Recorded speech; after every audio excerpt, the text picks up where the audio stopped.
Competition blog চ্যানেলে সকলকে স্বাগত জানাই। তো আবার একটি নতুন ধামাকাদার ভিডিওতে। তো বন্ধুরা, ফাইনালি কিন্তু আবার একটি বড় মাপের কম্পিটিশান হতে চলেছে। তো যেটা কিন্তু হচ্ছে মান্ডিতে।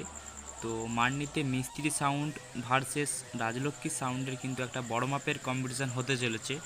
তো রাজলক্ষ্মী সাউন্ডের কিন্তু 11 পিস 6D এবং 1 পিস 4D থাকছে। তো মিস্ত্রি সাউন্ড কিন্তু ফিটিং হয়ে গেছে, তো কিছুক্ষণের মধ্যে কিন্তু টেস্টিং শুরু করে দেবে। তো অবশ্যই আমি সেই ভিডিও তুলে ধরবো।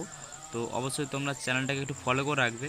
এবং রাজলক্ষ্মী সাউন্ড কিন্তু এখনও ফিটিং হয়নি, তো সেই ভিডিও কিন্তু আমি অবশ্যই দেব। তো চলো আর বেশি কথা বলবো না, ভিডিওটা তোমরা কন্টিনিউ দেখতে থাকো আর চ্যানেলটা ফলো করে রাখবে পরবর্তী ভিডিও দেখার জন্য।